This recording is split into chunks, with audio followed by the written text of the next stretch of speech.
The following is a presentation of the Belly Up Sports Media Network. Ladies and gentlemen, it's time. It's Thursday. It's Korner Booth pregame. You ready? No debate, cause they soft. I'm too official, got the drip, I got the sauce. Bring the proof when it's time to tell the truth. I'll be at the corner booth, find me in the corner booth, yeah. Still standing and defiant. Slay the competition, cause I'm walking like a giant. Bring the proof when it's time to tell the truth. I'll be at the corner booth, find me in the corner booth, corner booth.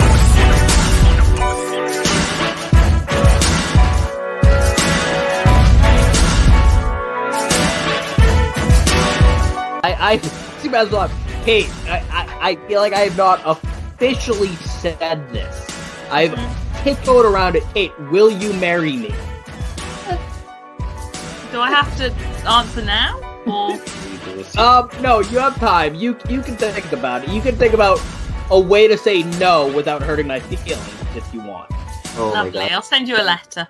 Just don't even. Right, cool. Thank you. I'll send you my address later so you can send it to my house.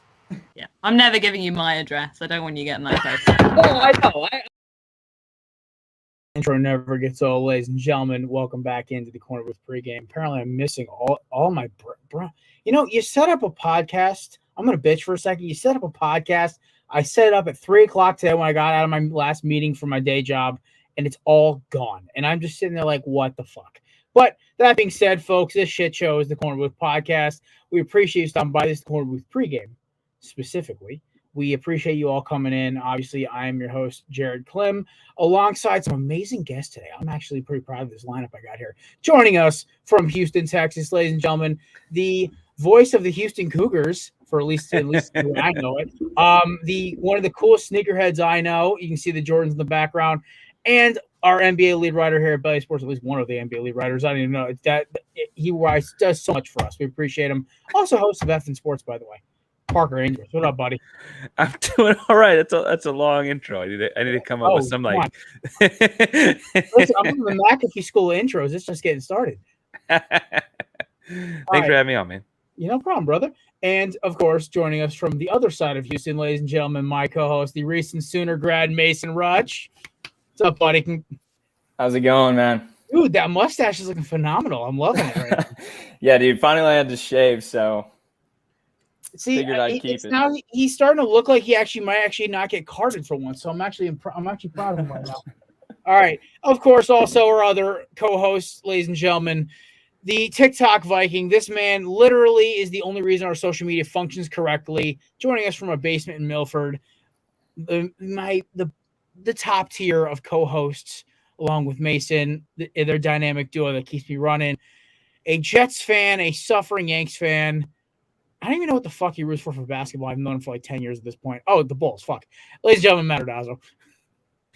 I don't know about suffering Yankee fan. Well, y'all win another World Series for another 10 years, so it's okay. Well, yeah, it's gonna be a very long time again. But I mean, suffering. I mean, I could see that for the Jets or the Bulls, but you just hit me right in the feels with the baseball one. Parker, I'm trying to understand. Oh, okay. Central Time. Got you. I'm like. Wait a minute. I'm like, oh, it's 10 minutes ago. All right. Ladies and gentlemen, also joining us, the doppelganger of Hunter Renfrow, one of the smartest human beings I know. Also, you better watch out because this dude's got a quicker draw on some of his jokes than anybody else in the market. Ladies and gentlemen, host of the High Low Sports podcast, part of the Burt and Ernie Belly Up Sports guest because they live together. Ladies and gentlemen, DJ Stewart. Wasn't your best intro, but it'll do. At least you didn't force in a Jonathan Gannon or some other trash in there, but I'll take it. We're getting there. I gave all my effort to Parker's. All right, I can only do about. It's fine. Next time you want to go with like a quicker draw than Billy the Kid or something like that. I think that's what you're looking for. You're looking for the comparison, but you got close. Whatever. I got my fucking course going. I'm back on the saddle. Running sprints in 90-degree heat is not a smart idea. That was my workout. Did you have to learn that? Did you have to do that to actually learn it, or did you just kind of know that going in? I knew that going in, but I'm like, I got 20 minutes before I got this meeting. I can do cardio on my treadmill in my actual room while I'm actually doing the show. So I figured, while I'm doing the meeting, so fuck it. Because I got out of work fucking late. Traffic was a bitch. I had to run errands. I'm like, I got to get some kind of exercise in or else I'm going to lose my fucking mind. So I'm like, 20 minutes. I can do sprints and I'll do the meeting. It's 90-something degrees up here in Connecticut, and the pollen is kicking my ass. So, yeah. Mission accomplished. I'm exhausted. But I'm actually happy y'all are on the show. I'm happy we're doing a little NBA Finals preview. But first, before we get into the Finals preview, we are launching something new, folks. This is all the quick headlines, all the big things, brought to you by the amazing people at Mahler Brothers. So, it is officially cue the intro music because I am that extra the first round. Anybody else understand the first round is very simple. All the headlines in sports we've got. I even put a little Whiskey Myers / Turnpike Troubadours background music in it. That's the cowboy hat. So, Mahler Bros, official sponsor of Belly Up Sports Movie Podcast and everything Belly Up Sports for the best golf apparel on the market at a valuable price and also just the best style. I just got a blue camo one. I'm rocking it for my 18 holes I'm doing on next Friday. I'm excited for it. Also, we kind of know the owner. He's a good dude. So, also Belly Up 15% off. It's just not my best intro at this point, but the fact is I was trying to make sure that intro went correctly. So, yeah, it's the first round. Gents, we're going to start off with DeAndre Hopkins. Reportedly slid into sports personality's DM saying, hey, we're going to Buffalo. I'll see him while I'm in Buffalo. I don't know. Like, we'll do this one quick. I got 5 minutes. I know we got to start talking basketball, but this is our nice intro opening act. I'm Mason's dad. Yeah, apologies there. We'll start off with our guests here. Parker, obviously, what are you thinking? I mean, I know football is not your primary, but I know you love the sport. Obviously, what do you think of D-Hop to the Bills? Out of all the places he could have gone, what's your initial take on this possibly being a thing now? Well, I saw, and I'm apparently not the only Houstonian person on here, that I saw stuff talking about him with the Texans and some sort of a like reuniting with the Texans at one point earlier in the week.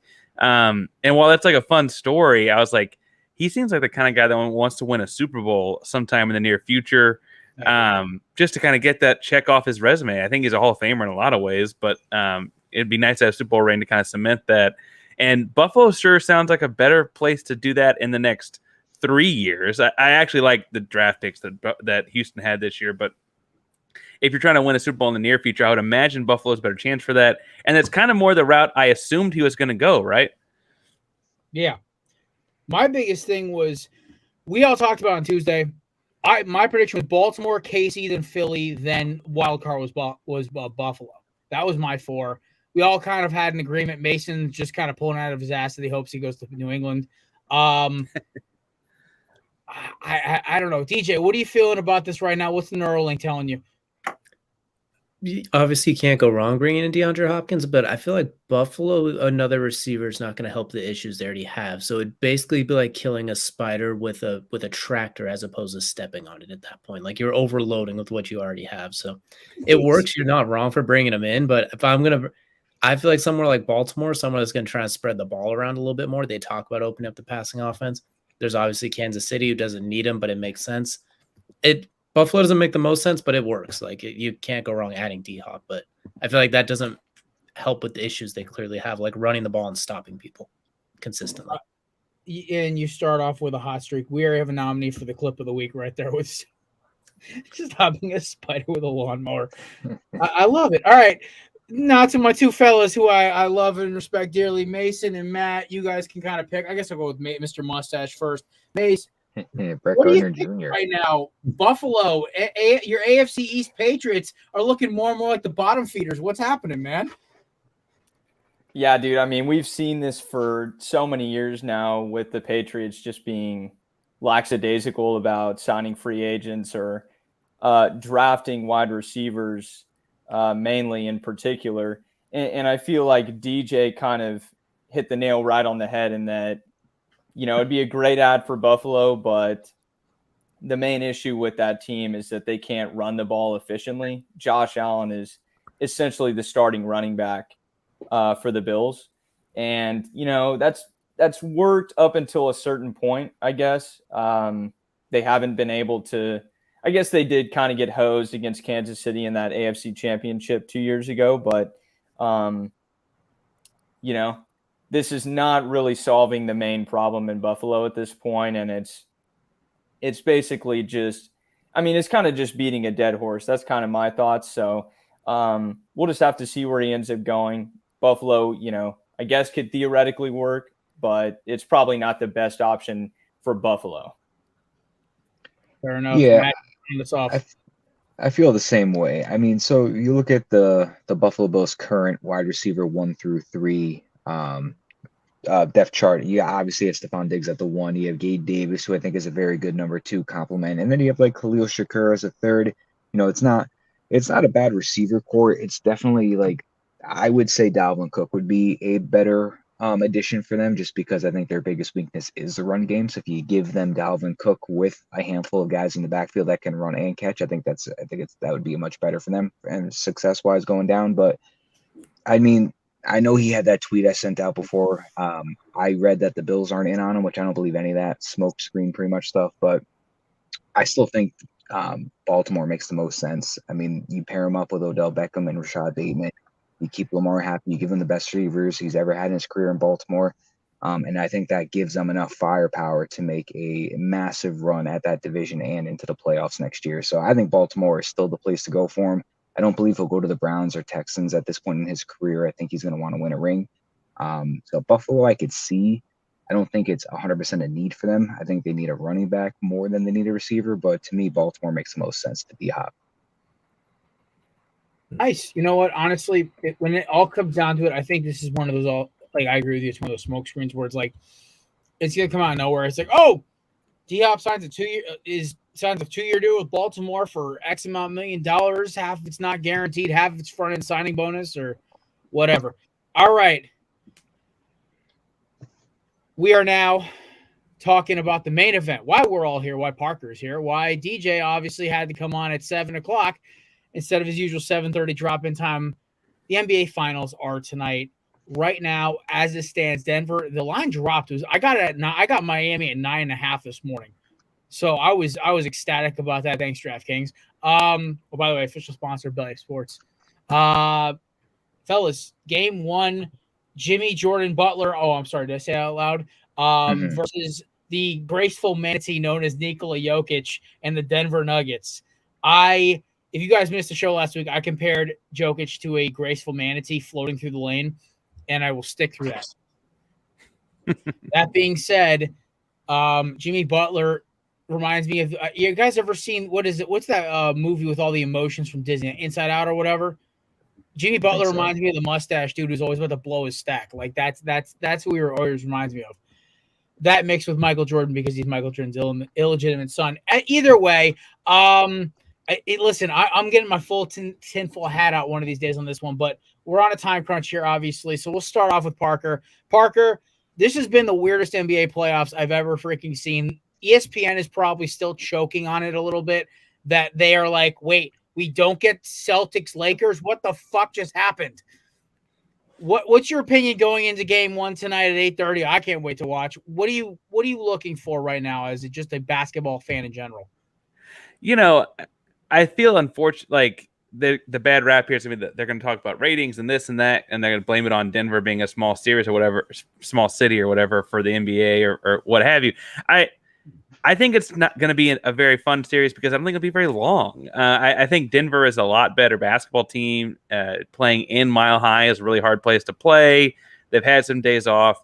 I see this as a 5-game series. I will say this much, like Miami winning this NBA Finals, I don't know that we have historic precedent to like how much of an underdog that would be in a lot of ways. Like people go to like the Giants winning that Super Bowl over the undefeated Patriots or whatever, but those are 1-game samples in the NFL, right? Like anything can happen in one game. College football playoffs, anything can happen in 1 or 2 games.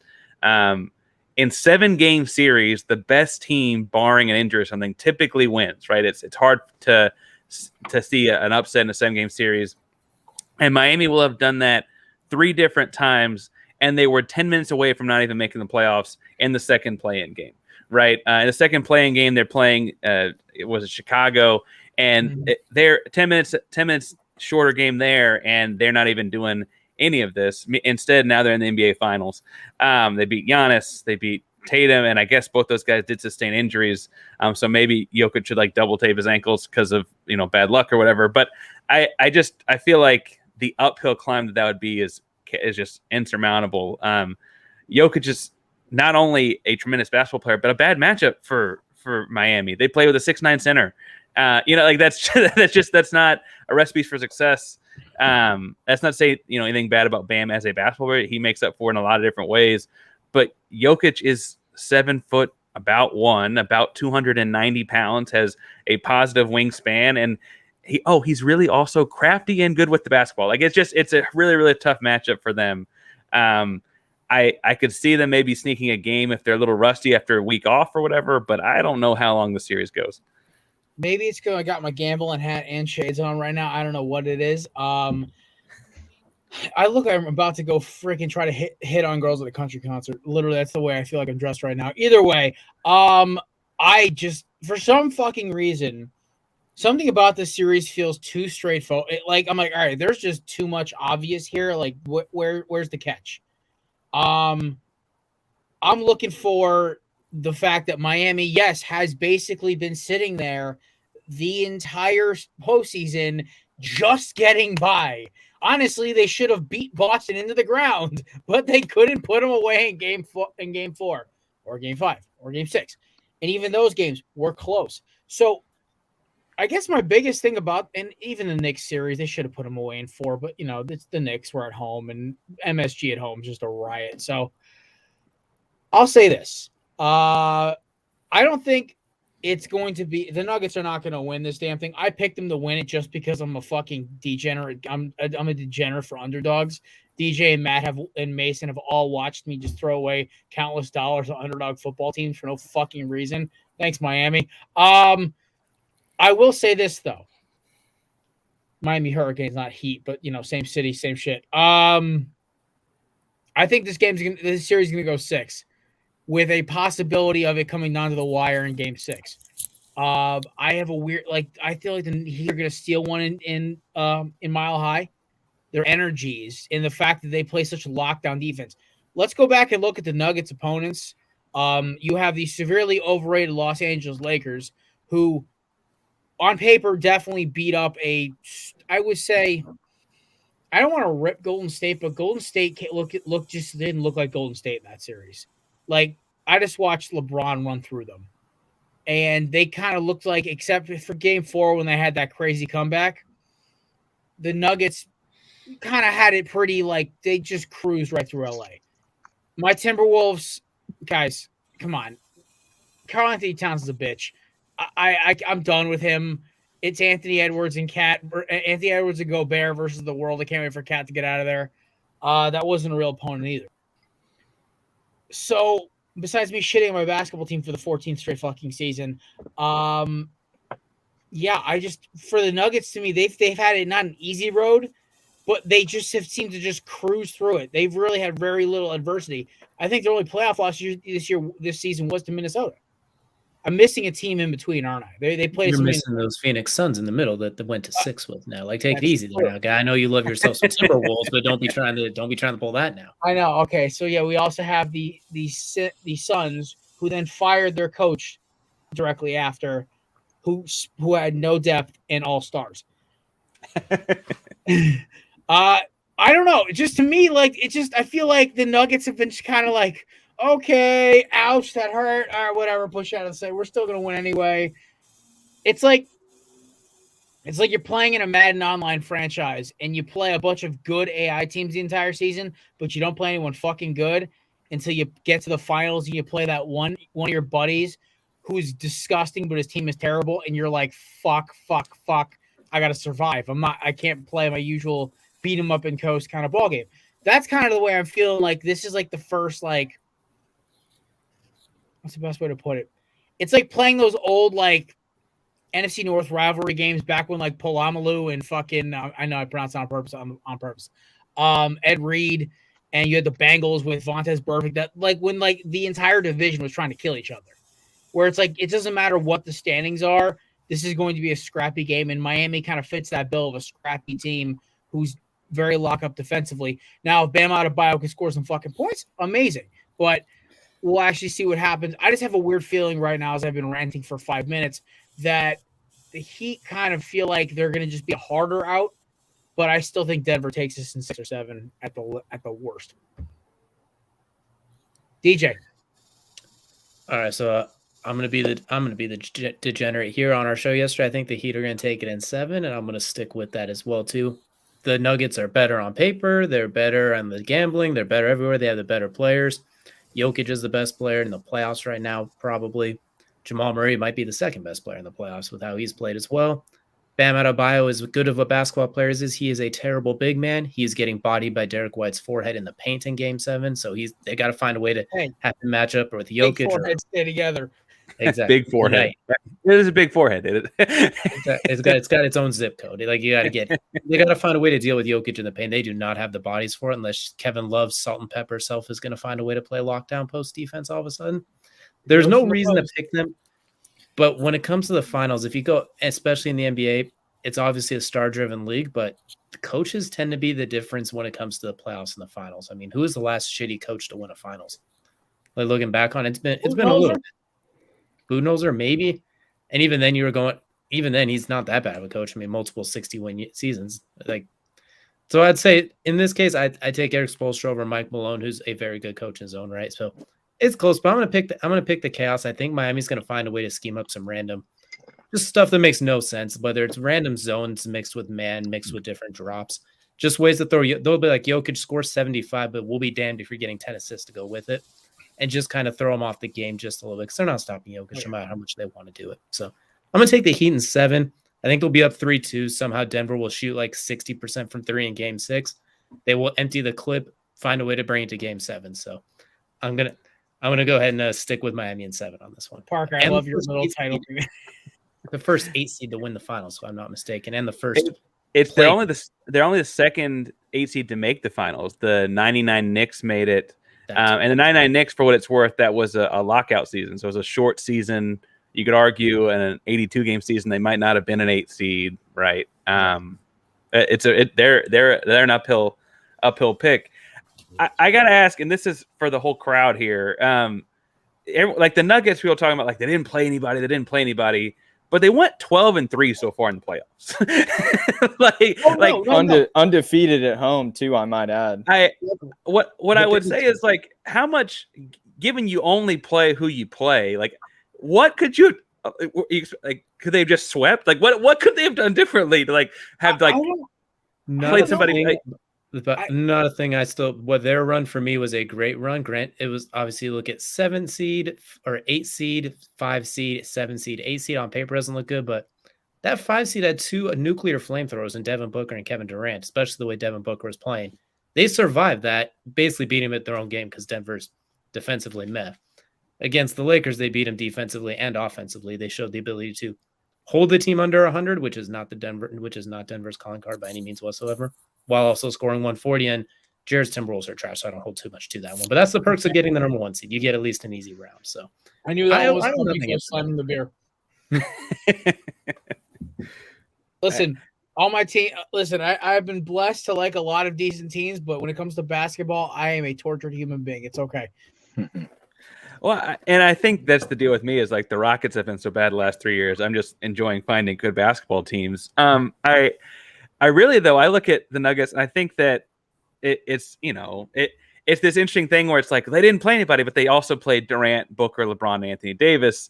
And like I understand that LeBron's 38 and I understand like whatever, like those are as impressive a names that you're going to find on any playoff lineup as far as who you go through. Eye test threw me off, man. I watched probably 9 Nuggets games this postseason, and I'm like, like it just looks like maybe they're so good that they're just not putting an effort in. They're just whooping them around. They're putting like half-assed, they're still beating teams by 30. Mace, what do you think about this series, man? I see you chomping at the bit. You got some opinions. What your pick for the series? Your initial thoughts? What do you got for me, man? Now you're outdoors in the Houston Heat. Yeah, dude, the mosquitoes are killing me, man. But yeah, I don't see this series going any longer than 5 games. I think Miami can maybe claw out a game at the max too. But I just think that Denver's too good. I think people, think that the longer rest period for Denver might kind of hinder them because they were just so hot and they played so well against the Lakers in every single game in that series. And so I just feel like it's going to be too much for Miami. Spoelstra is a fantastic coach, like DJ mentioned, but there's only so far that coaching can take you.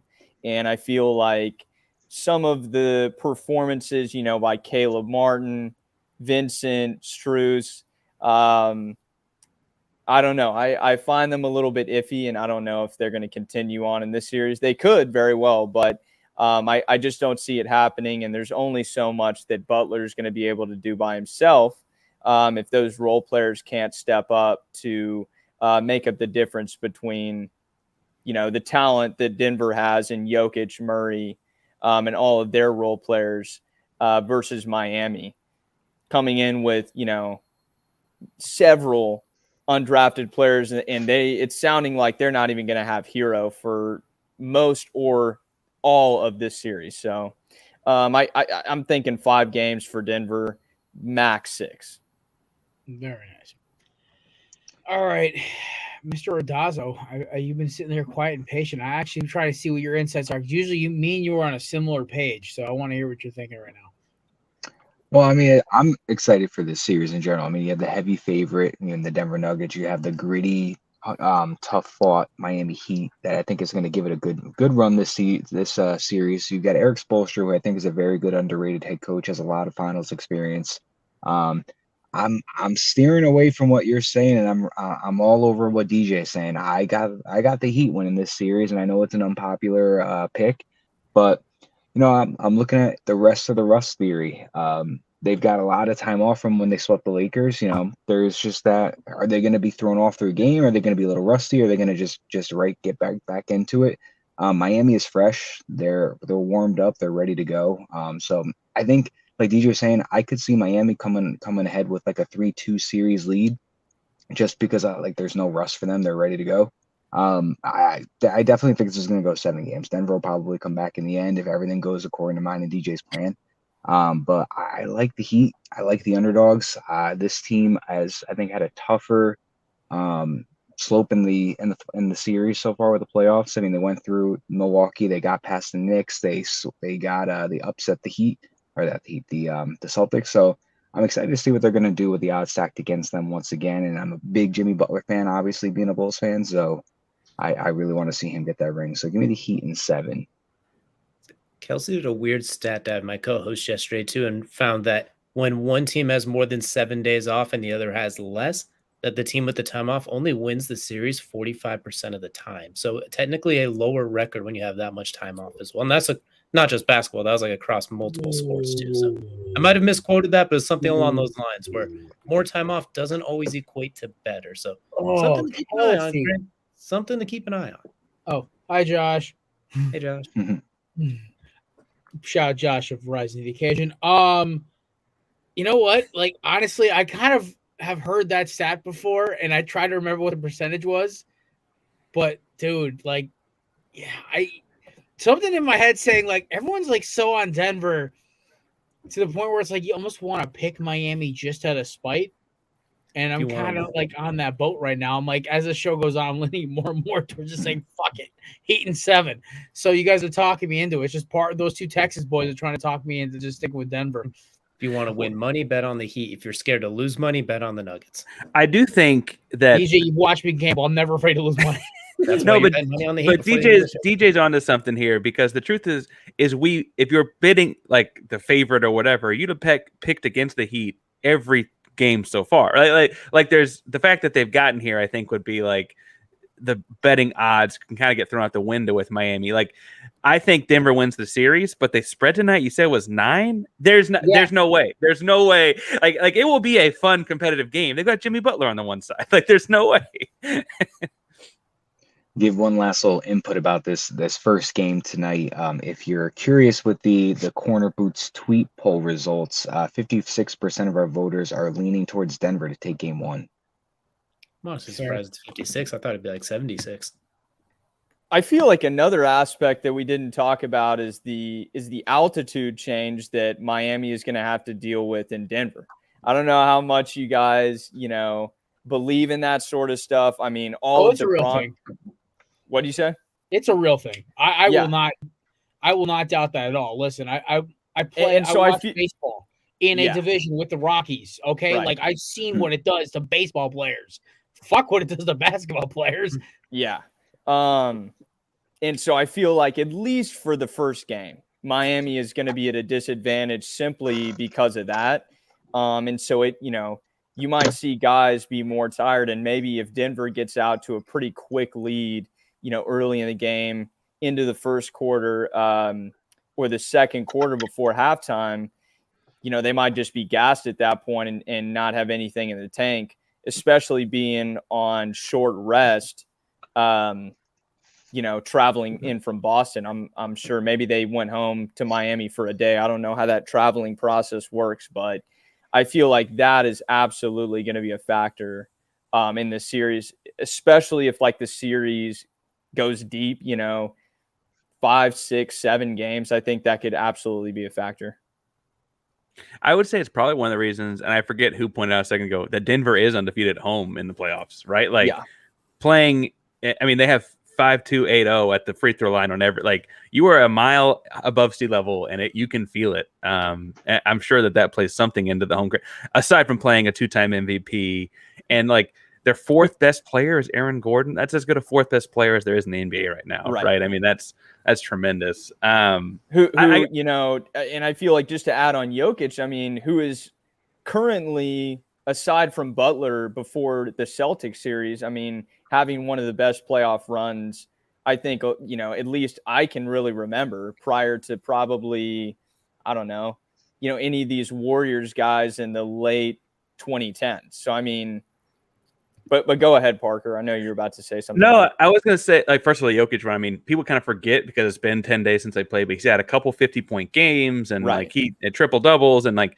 I think like I've seen some betting lines have like, he's got negative odds on getting a triple double in game one. Like the people are betting, like you have to bet over $100 to make any money on him getting a triple double. The question I was going to ask though is actually what Jared opened up with. That was like interesting. People are looking at like, you're like they're Boston people. ESPN wanted Boston, LA. They wanted this like big market thing, but like we only do that with basketball. Like when the Kansas City Royals win the World Series, like look at this small town underdog, whatever. Or like the Green Bay Packers have no trouble like as a small town, whatever. Like in football, why do we care about the fact that Denver is Denver in basketball as opposed to like the Broncos in football? No one cared that they were Denver when they won the Super Bowl, right? Like. Why is Denver different in basketball? Or why is a small town different in basketball? I'm convinced I feel like basketball media hates themselves. So that's what they do. It's almost self-deprecating from the top and it trickles on down. I feel like most people really don't care. It just gets heard and repeated over and over and over and over again. Like when Milwaukee won the finals, most people were like, did anyone see Giannis get a 50-piece nugget meal after game 6? Most people weren't like, well, imagine if it was the Knicks. Like, if that makes sense too. So right. I agree with you. I feel like the loudest people is the smaller amount, but they say it the most and the loudest. So that's why it feels like that way. It's the NBA. Like I'll double down NBA media because I think it really cracks me up because like Parker said, you go to different sports and the media story changes per city. So NFL is different where like there's no small market. There's no mid market. It's just how good your team is. Like, let's be honest here. Kansas City's a small market in everything except football. Like, they have the argument. I mean, that's simply the reason that Buffalo, Kansas City, and Cincinnati can be the biggest, teams in the conference, right? Yeah. Yeah. I mean, like the NFC is a little different because you have Philadelphia and San Fran run that damn conference, and then you have Dallas, another giant market. But, a couple years ago, like the last couple of years, you've had Arizona's been a playoff team. You've had Miami in the AFC has been a playoff team who's like a mid-market apparently. You have back in the day. Yeah, right. The NBA, the way their media reports on things is so I don't even want to say self-deprecating. I feel like it's like It's self-interest. just a narrative-driven league. I mean, and we saw that with the MVP, right? People did not want to see Jokic win 3 times in a row and be compared to, guys like Larry Bird, an all-time great who won multiple finals, is probably the second best Celtics player ever. And so you see that in MVP voting. You see that in the media coverage like you guys are talking about. And they want the big markets in. I mean, they loved Golden State versus Boston last year because those are 2 huge markets on each of the coasts who have, ample stars on each of the squads. You have the young kind of like up-and-coming Celtics and then the sort of storied, dominant Warriors who have, excelled in the last 6-7 years in the NBA. Yeah. And so, it's all about narratives. The Twitter following and the Twitter chatter with the NBA is, I think, the biggest of any sport. And so, I mean, once Stern left, man, that's kind of the direction it went. It was a player-based league after that. And that's kind of when it sort of changed from teams and the owners hold all the power to players. Spineless Silver. That's who is. It's also, by the way, Duck wanted to say what up to Mason, Matt. So there you go, fellas. My man, Duck. I think it's interesting narrative that you don't hear. Like someone mentioned Kansas City, Cincinnati, and Buffalo in football. Yeah, those are 3. And for all intents and purposes, tiny markets that you could argue have 3 of the best, if not the 3 best players in all of football, right? Like it's just a narrative that split hairs. Yeah, it's only a basketball narrative, right? And like it's interesting because like I think this finals is getting billed as like no one's gonna watch Miami versus Denver, and we wouldn't be doing that if it were like Jalen Waddle and Tyreek Hill playing against Russell Wilson, and I guess they'll never win again because that didn't go so well. But you get my drift, right? Like if the same 2 football teams played, I don't know that we would be doing this, the same narrative, which is a weird thing to me for markets. Like markets should be just the cities, but I don't know. It is funny when you mention those 3 NFL teams too. Most people don't even know Buffalo's New York. Cincinnati is like 50% in Kentucky and Ohio. It doesn't even have a state. And Kansas City's in Missouri. Like those 3 aren't even. They're not even. Don't even know their markets. Some of them can't even make up their minds, and no one cares. Cincy's weird. Like you talk to people from outside of Cincinnati, they hate Ohio. You talk to people from Cincinnati, they say they're Ohio. It makes no fucking sense. Kansas City's named after a state it's not even in, and Buffalo's basically fucking Canada. So like, even though we're about to annex Toronto eventually, anyway, so who cares? Anybody remember when Manifest Destiny? You remember that? What was it? That Kansas City Super Bowl a few years ago. Donald Trump was wishing the great city of Kansas City, Kansas, a happy Super Bowl or whatever, and he had to correct it to Missouri. That was a great. Love it, man. We've had the golden standard of presidents the last 20 not years. Not as good as Biden falling on stage over nothing, but still good. Dude, he would trip. He's got such a nasty crossover. He breaks his own ankles. I think I respect the fact that as old as he is, just nothing. He just got right back up. Nothing's broken. Like I feel like if I was his age and I felt like that, I would have had a hip crack. I would have had a replacement in my knee. I don't know. I mean, at my current age, if I felt like that, I need some WD-40 just to get back up. Like I need a wheelchair. I need an IV. Like no way. I'm 32, and I can tell you right now that I have taken less hard falls and coming up much more injured. So that's just how it goes sometimes. Well, as somebody who's like fallen off of decks before or taken some serious shots, that old country song goes, if you're going to be dumb, you got to be tough. That sums up me in college in a nutshell. So, I mean, listen, the fact that he got up at the age of 1,000 is great. The fact that I've only broken fingers and cracked a rib in my entire life for the dumb shit I've done and fallen off of and hit, I'll take it as a win, fellas. Sometimes some of us just got rubber band bones. Yeah, exactly. For you. Like that ACL is about to explode when you walk to get food after this. Now, just because listen, I was running sprints I was running sprints in the woods today. Okay, at this point, if I'm gonna do it, it's gonna happen. Also, I'm taking the over. It's coming up. It's happening soon. I am taking the over. I need listen, I'm trying to buy a truck. I can't have my health insurance go up by $50,000. Well, then don't run sprints in the woods. I gotta not be fat anymore, DJ. Damn it. Run around your house. Don't run sprints in the woods. That's where you get close. My house is in the woods. As Mac can attest to this. My house is literally in the fucking woods. I literally live in the fucking sticks. My town is literally half like suburban America and half farm, and then half and like a little bit of woods, and I'm in the woods. God, you're gonna end up like George of the Jungle, and there's like, watch out for that tree, and you're gonna run smack into it, and then we're gonna have to cancel a show or something like that. I'll come on looking like Van Damme from fucking Ted Lasso with the fucking mask on. Are you kidding me? If you can get detached from the tree after running into it, sure. Dude, I'm taking that tree out with me. You know, I'll believe that. If one of you's going down, the tree's coming with you. I'll believe that. Just know it's not Bigfoot. It's just Jared. I mean, I only got size 11 and a half, man. I don't know what you talking about, Bigfoot. All right, let's move on. We saw Josh obviously say he has Jokic, but he wants Jamal Murray.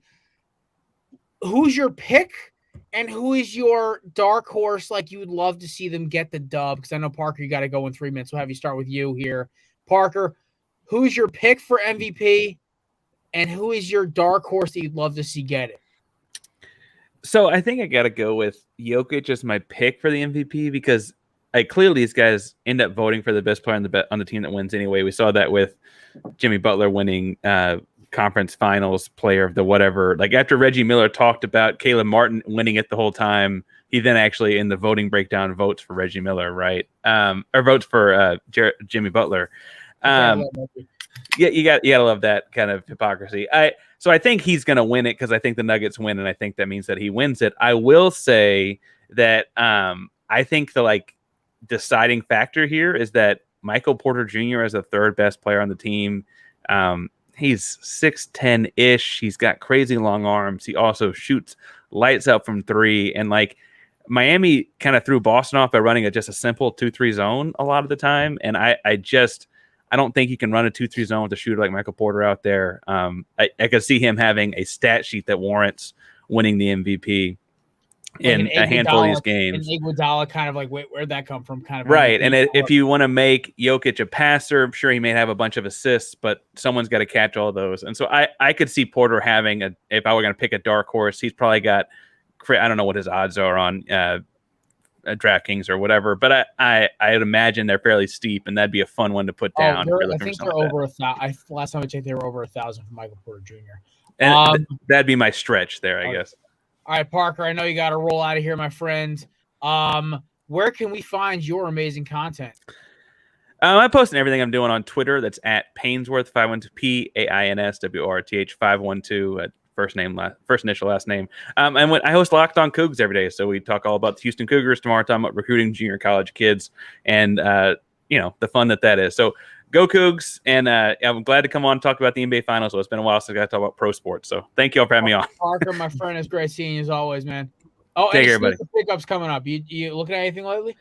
I was in on the dunk by Used today, actually. So I made them look like Chicago ones. And frankly, that's probably, just financially giving my last purchase for a minute.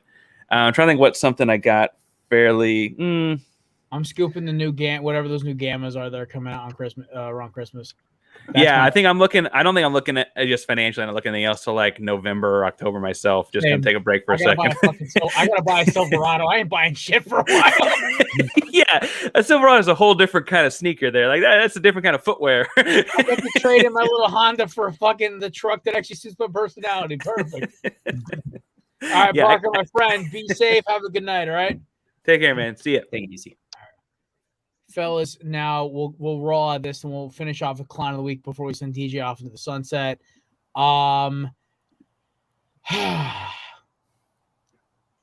Let's go, Mr. Stewart. Who is your dark horse and your favorite for MVP?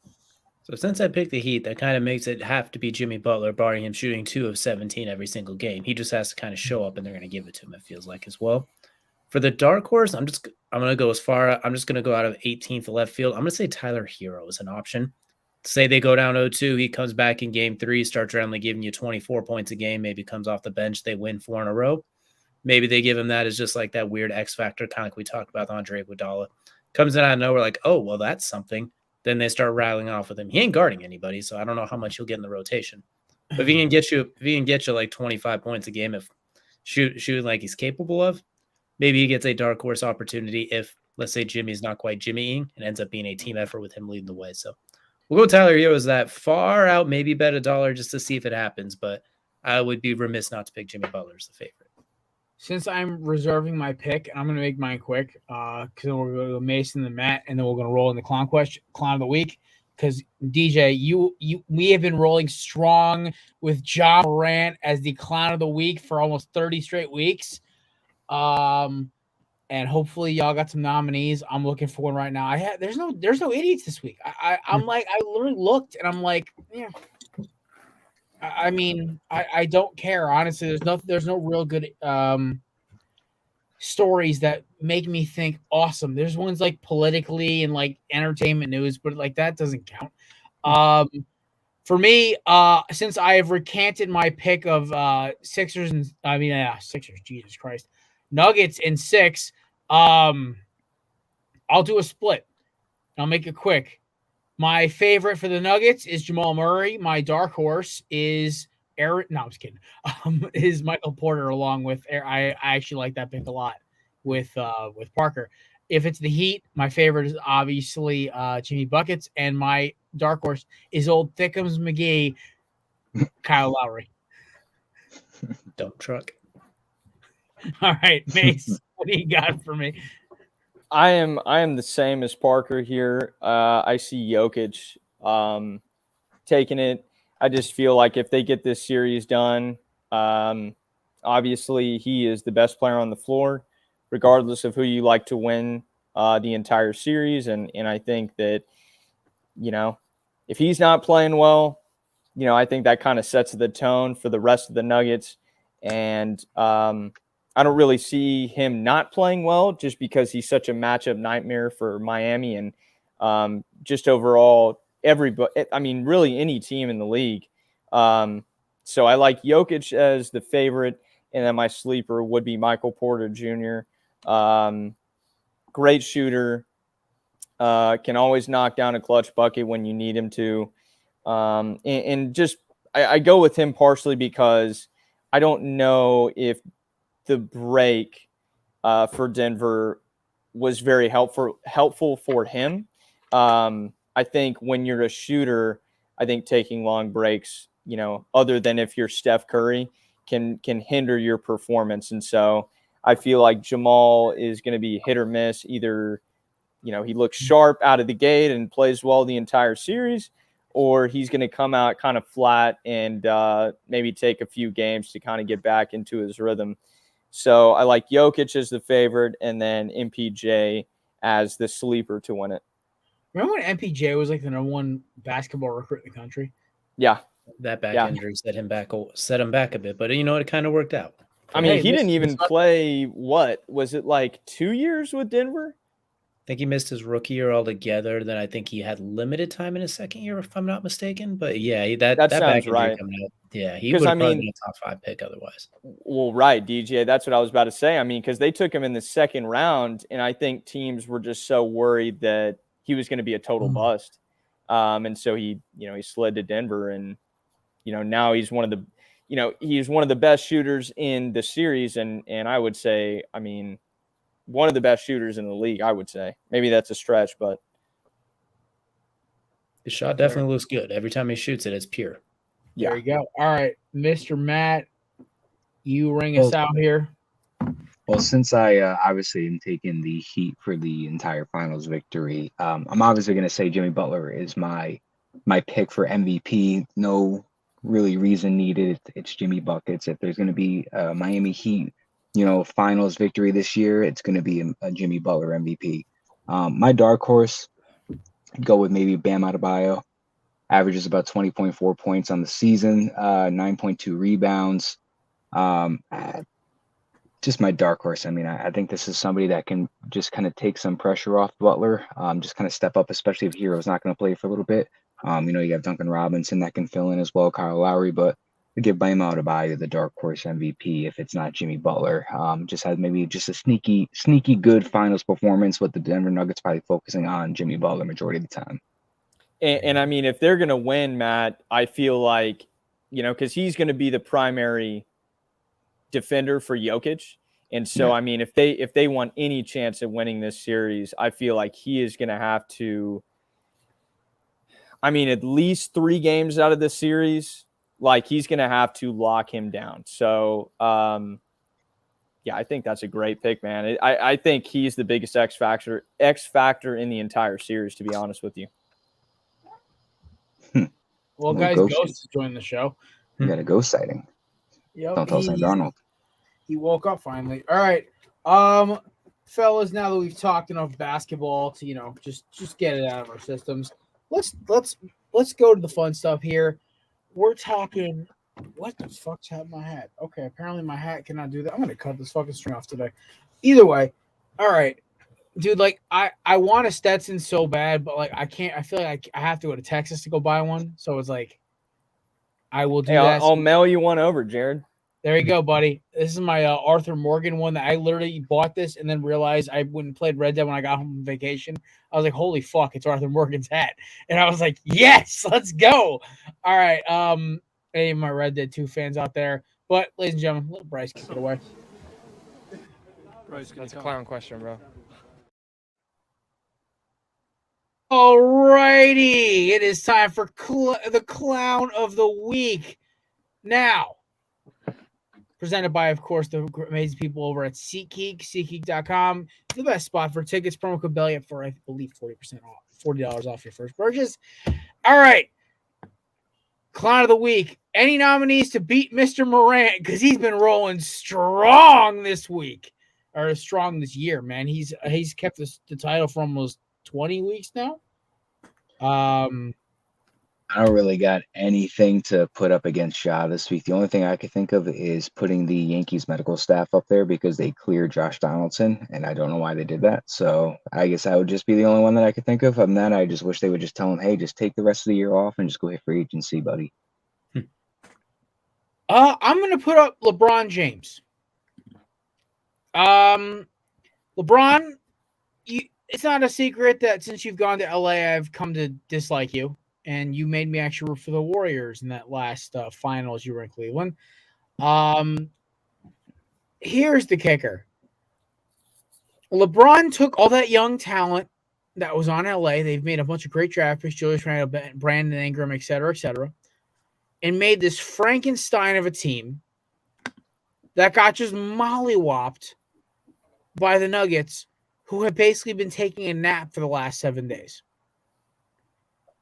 And then you're talking about you might retire. LeBron, here's the beautiful thing about the NBA. It's star-driven.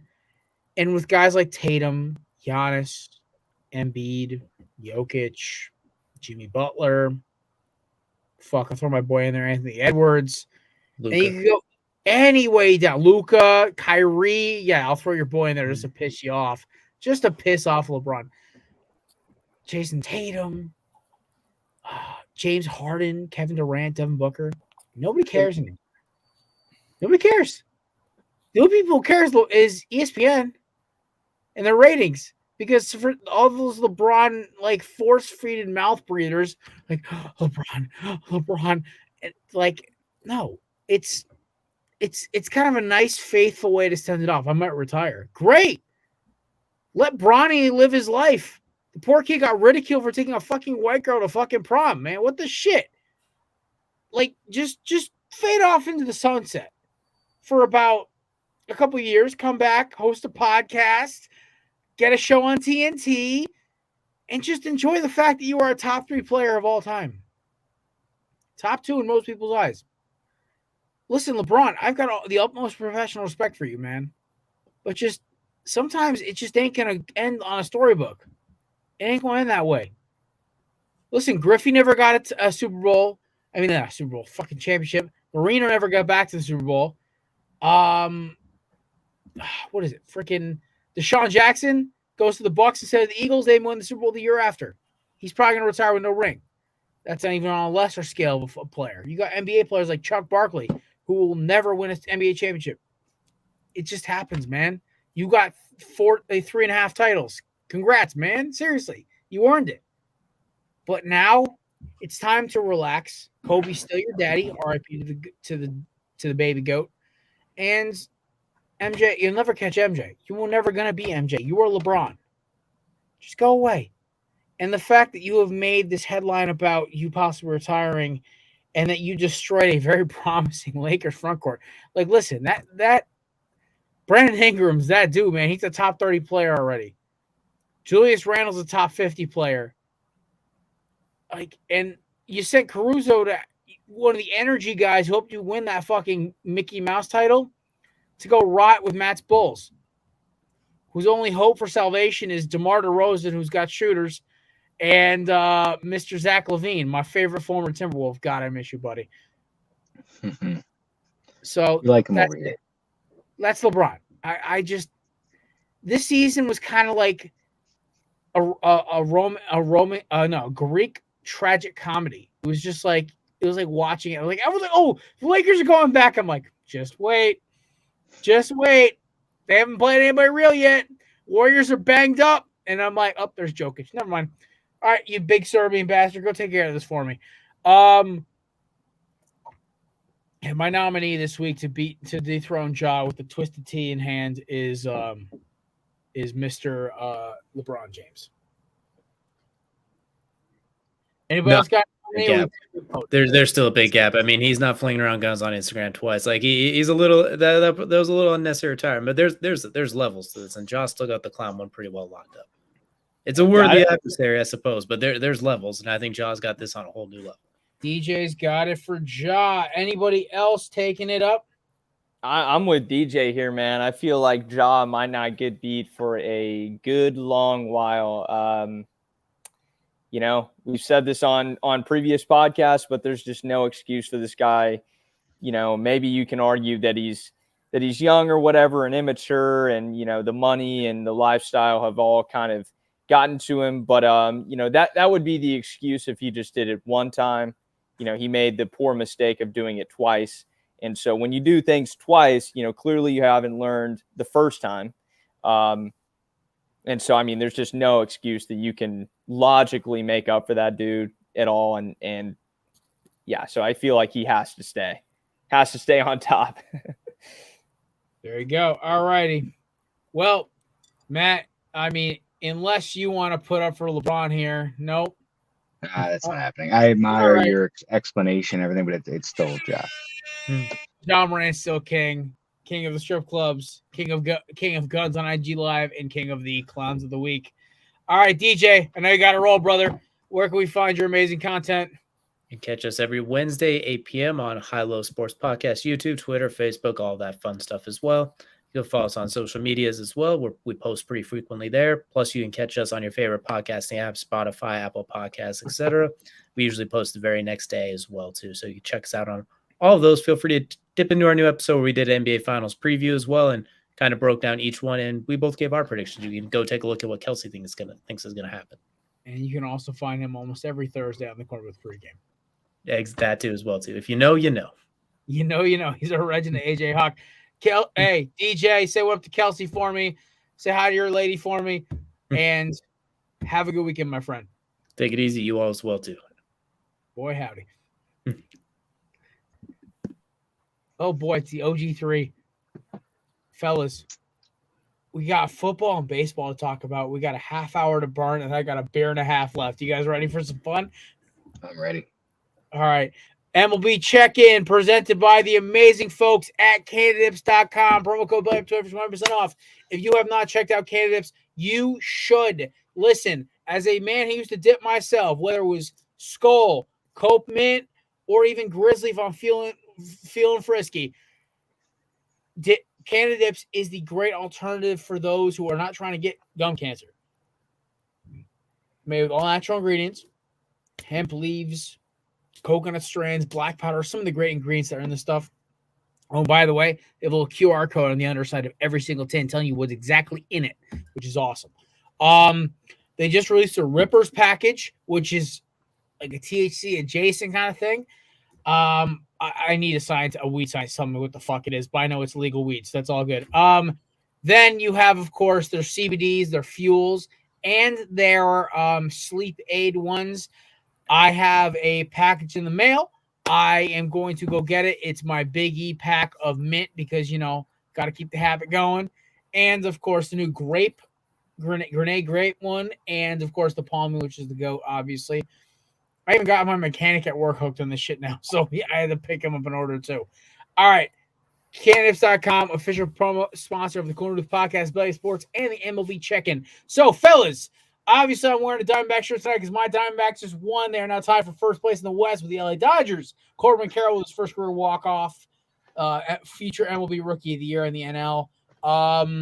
Mace, your Astros is still kicking ass, and Matt, your Yankees are still within striking distance of the Rays. All is good in the Corner Booth baseball front, fellas. We're feeling okay on a Thursday. Yeah, I'm feeling pretty good. I mean, you got, like I mentioned before, you have Josh Donaldson coming back, which is what it is. I don't like the guy, but I love the Rain Man.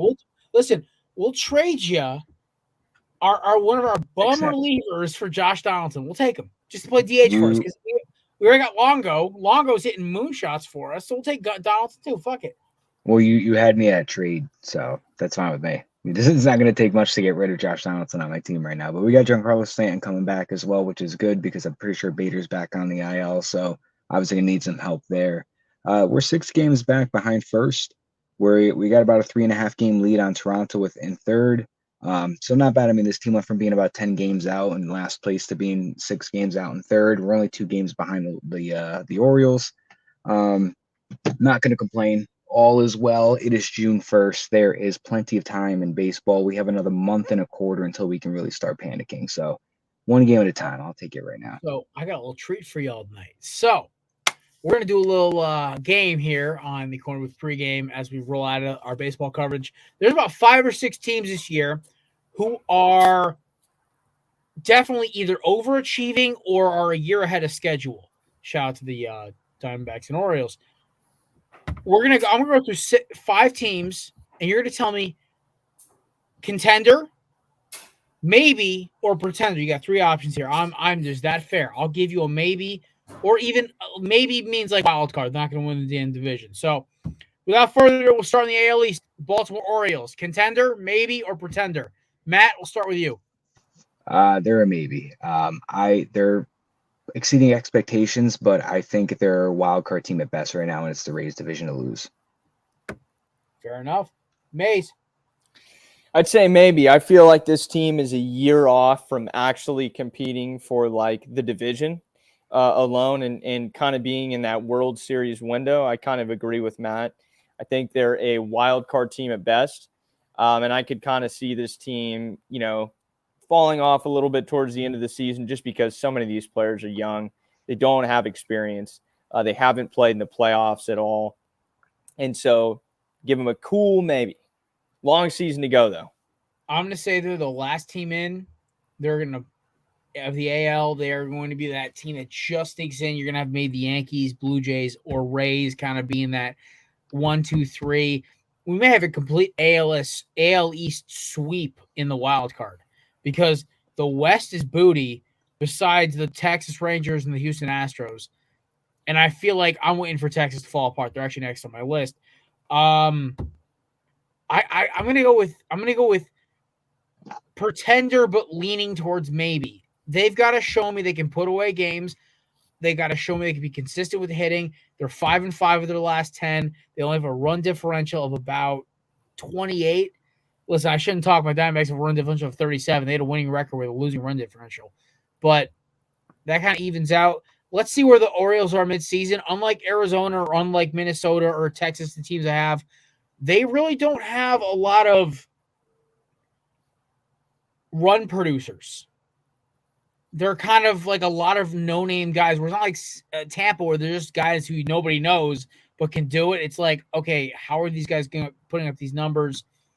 As much as I love Adley Rutschman as one of the best young catchers in baseball, I think the Orioles are the 2016 Diamondbacks, where they were just in it towards the end of the year. They just could not hold off the Dodgers.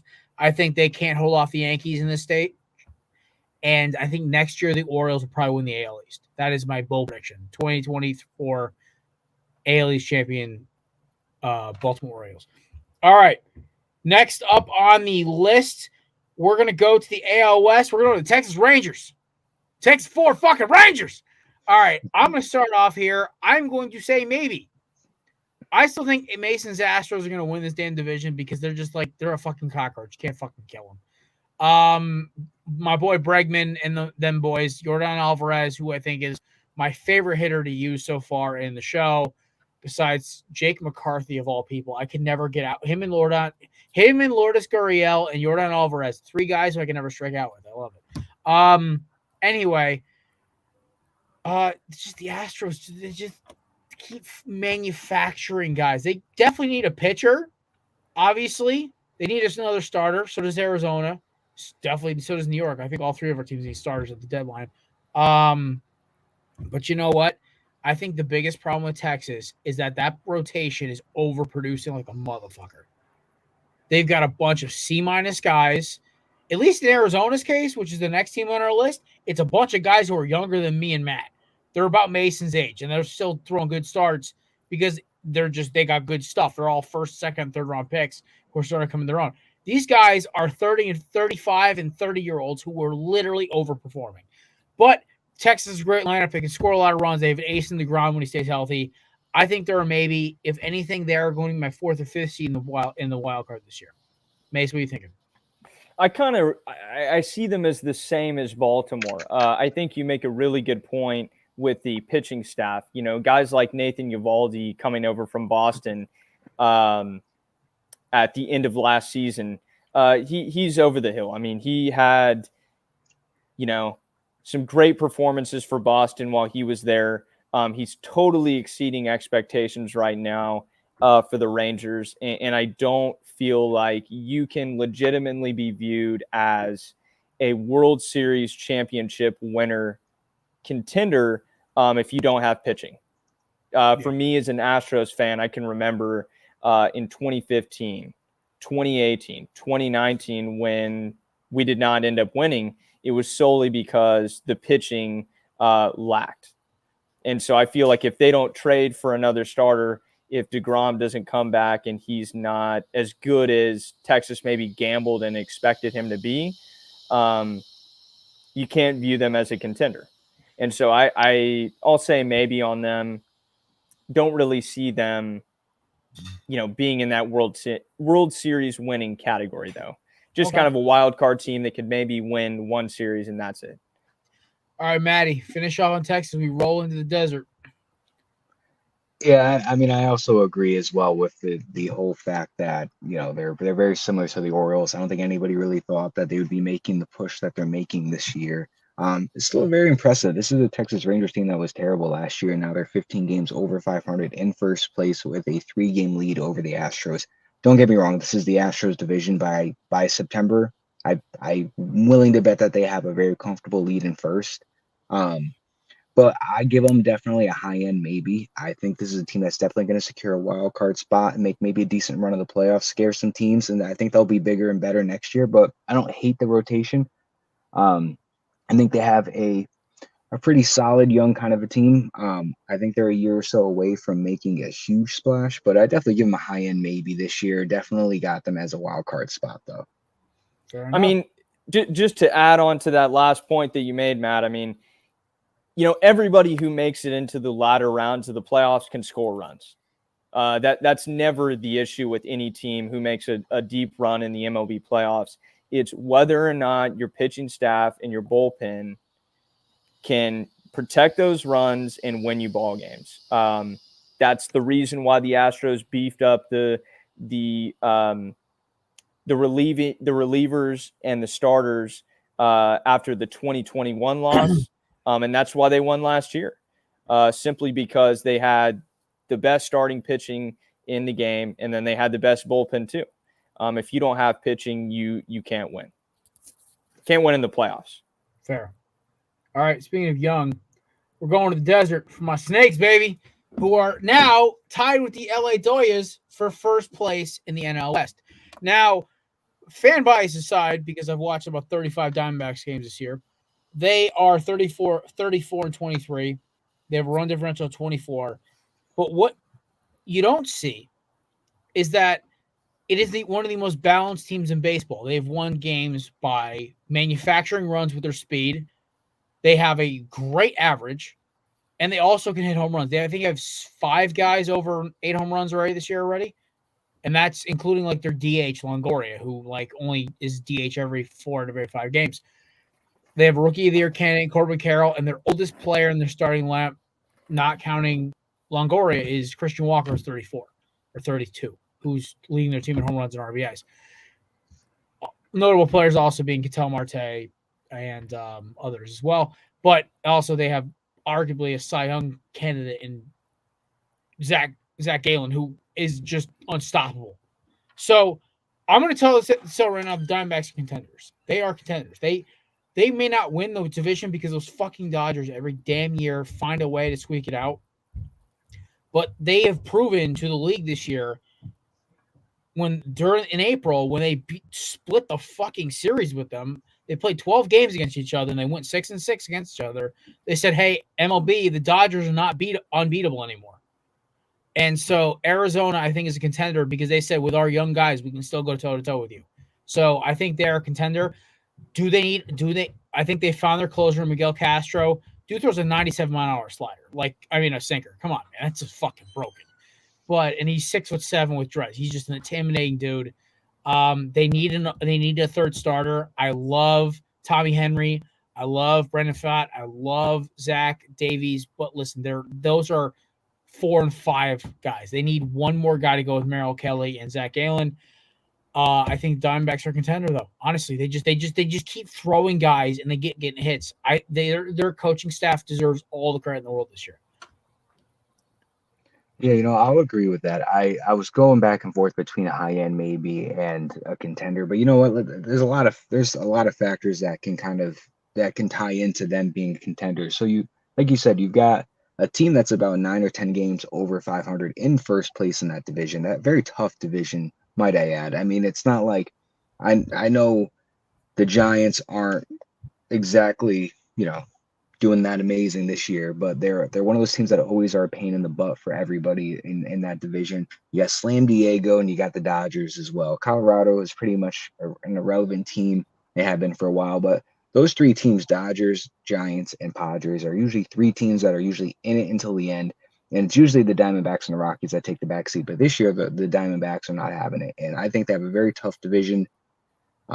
Year in and year out. This year it's a little weaker, but it's still not an easy West for them to be taking the first place, and especially when the Dodgers are still the Dodgers. But you have Merrill Kelly and Zach Gallen, like you mentioned. They're one starter away from making a serious run. Not even for that division, but at least a good run into the playoffs as well. So I'm gonna give them a contender. They don't have a bad roster either. They're really not missing too much, in my opinion. Just maybe another positional type player and a pitcher at the deadline, and I think that they can make a serious run, not only with the West, like I said, but in the playoffs. So give me the Diamondbacks as a contender. Let me say this though. They, depending on what starter they get, like if it's like somebody like if it's like a mid-tier B- starter, yeah, they're going to be a wild card team. They're probably going to be like a hard out. Maybe won't make the championship series. If they get an A+, they get like a I don't want to say like a Scherzer, they get like a top 20 starter, right? To go with Bieber. They have the money to go do it, and they have the prospects. They could easily, they say, hey, take Alec Thomas and take one of these pitching prospects like Brandon Pfaadt, who's a top 100, I think top 50 pitching prospect. Take those two, give us the starting pitcher, give us Shane Bieber. Arizona's automatically become, and we still keep, and we also have Don Fletcher, Jake McCarthy, all these. I didn't realize the Diamondbacks have like 6 outfield prospects in the top 100. It's like the most loaded outfield I've ever seen in prospects. And what cracks me up about all of this is that we still have Andrew Jones's kid, who's gonna be our center fielder in 2 years. So it's just a matter of who the two corner guys. Is it going to be Corbin Carroll and Jake McCarthy, or Corbin Carroll or Lourdes Gurriel? And also, by the way, Lourdes Gurriel is having an all-star fucking season, and nobody's fucking talking about it. Everyone's like, oh, they lost the Dalton Varsho trade. I'm like, no, Gabby Moreno and Lourdes Gurriel are like top 3 on our team in average. But anyway, Mace, what do you think about my Snakes right now? They got a shot here? What's going on? Yeah, I just kind of view them in the same way that I see Baltimore. An abundance of young talent on both teams, some pretty good pitching. But, you know, I just feel like the Dodgers will eventually end up winning the division. I would think that you probably feel that way too, right, Jared? In the back of my head, it's like Thanos coming in Endgame. I'm like, or in Infinity War, I'm like waiting for it to show up. But I look at the Dodgers and I see a wounded animal. Yeah. Because they don't have, I don't look at the Diamondback killer is Justin Turner. He plays for the fucking Sox. Max Muncy can't hit Zach Gallen. Yeah, it's not the team from 19 or the team from 17 anymore. They're trying to bank that they get Shohei, but if they don't get Shohei, they're in trouble. Right. So I, you know what? You know, I hate giving out so many maybes, but that's just the way that I see him. I feel like this is a team who, you know, similar to the other two that we've talked about, is just a year away from really contending, really making that push to potentially win the World Series, maybe get to an NLCS. But this year, I mean, this division is so weak, man. Barring the Padres completely turning it around, which who knows if that ends up happening. I think they've got a wild card spot pretty locked up just because the Central is so bad, man. You know, the Brewers are leading the division at 29-27. And then you have the Pirates half a game off at 28-27. That I feel like they might probably get that first wild card spot pretty easily and have a nice gap at the end of the season. But I still just think they're a year away, man. You know, a couple trades away, maybe a free agent signing or two from really, you know, opening up that window and making a push. I'll give you that. I think the thing is, like, I think everyone in baseball is like, oh, wait, how the fuck is Arizona still up there? Right. And I think, I think everyone, yeah, right. It's like Pittsburgh where they're like sneaking out games. Like, no, they're beating good teams. Right. Oh, yeah. Boston only beat them because Arizona's bats went dead for 2 days. Then the second day, they put up 4 runs in the first inning, and they kind of just held down the gates. The real kicker is a game like this series. They play a 3-game set against Atlanta tomorrow, Saturday, Sunday. If they take 2 out of 3, then I maybe might want to reconsider because it's like, right. I want to see how they play contenders. They've been beating up on all these mid-tier teams for like a week. Yeah. And they're winning 2 out of 3, 3 out of 4, 4 out of 4, whatever. It's like, I want to see how they beat up a good team. And I think the other storyline that's being pushed by the media is, you know, particularly in the NL West, is what's the deal with San Diego? No one's talking about Arizona, you know, coming off the right. And their lineup is strikeout, walk by Soto, and then Bogarts flies out. That literally, it's a point I heard on Just Baseball the other day. Shout out to the boys over at Just Baseball. And it's the most real thing I ever saw. I watched one Padres game because it just happened to like flip across the game on, I think it was MLB Network or something. And I literally watched this loaded Padres lineup, who was like a dream come true in MLB The Show, just get smoked. And I'm like, their hitting coach should be fired. Like, how the hell, besides Soto forcing a walk and Tatis hit a home run when they're down by 7. Great. It's like they have 4 generational type talents on that fucking roster, and they can't do shit about it. Right. Right. And they have and so I feel like as long as that's a talking point, you know, no one's going to talk about Arizona, right? Like, they're going to be way more focused on LA. Oh yeah, man. I mean, I would love it too, because it takes the pressure off the guys in the clubhouse, man, and it, you know, lets them focus on what's going on the field and not in the, you know, papers and online and on Twitter. So they can focus and play ball while, the Padres know that the front office is freaking out, and so is the rest of baseball because, let's see how many games they are under 500, 4 games under 500, and it's June. Yeah. It's a weird thing. Speaking of weird teams, we're gonna keep rolling in the NL quick. We got 2 more teams left before we're out here. We're talking a little football to get out. The Pittsburgh Pirates. Now, by the way, folks, I'm leaving the Brewers and I'm leaving the Cardinals Twins out of this because both the divisions are booty cheeks and they're in first place. So they don't deserve a nomination. But a team that does, because some inconspicuous way, they're still above 500 and it's June 1st. So I will give the damn Pirates their due. Are we raising the Jolly Roger? Are we burning this bitch? What's happening? Mace, I see you shaking your head already. Matt too, man. I think we're both on the same page on this one. I'm with you. I think they total pretenders, man. Total pretenders. The division's terrible. If they had O'Neal Cruz and they were had maybe were just a little better than the pitching stuff, I'd say maybe. They're a 2-year away project. The fact that they wouldn't play Brian Roberts, they got Kutch back, they may make the playoffs next year. They may be a wild card team. That's great because when the Pittsburgh Pirates are good, baseball is fun. Yeah, but that fucking ballpark's gorgeous. But it's just they are total pretenders, man. Their division is weak. They're in second place. They're a game over 500. 12-13 at home, 16-14 on the road, 4-6 in the last 10. And let's get this straight here. It's not like it's the AL East, right? Where everybody is pretty good and the teams just all beat up on each other. That would be a different story, right? Yeah. If all of the teams' records were pretty tight, not too many teams over 500, that would be a completely different story.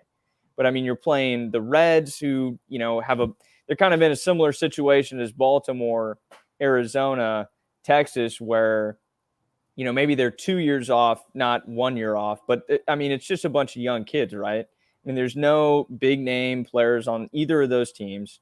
The Cardinals are wildly underperforming, and the Cubs are in a rebuild. And the Brewers aren't that good.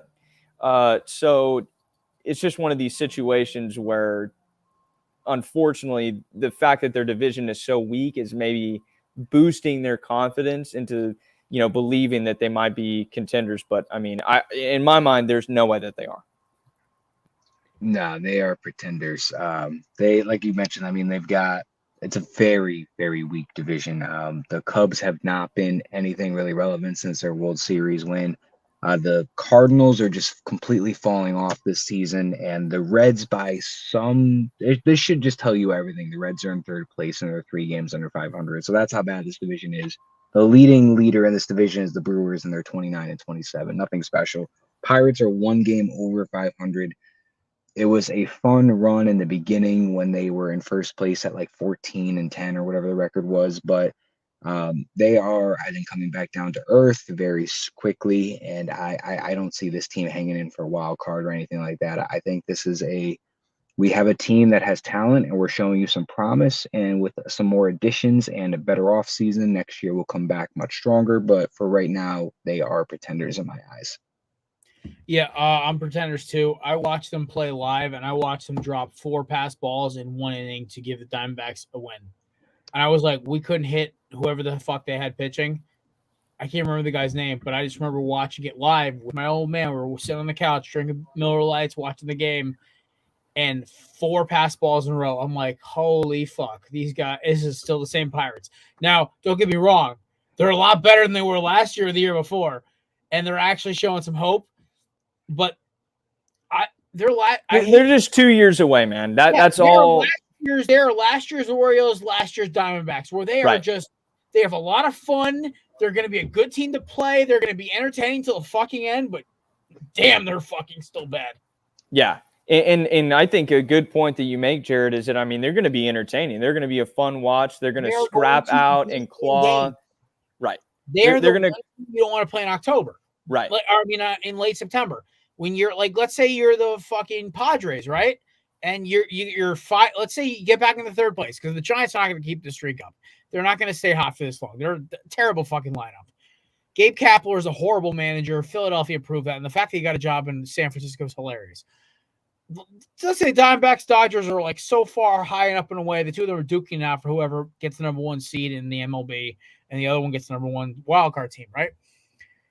Then it's, let's say, we'll give the Brewers the Central, and we'll give the fucking Braves the East, right?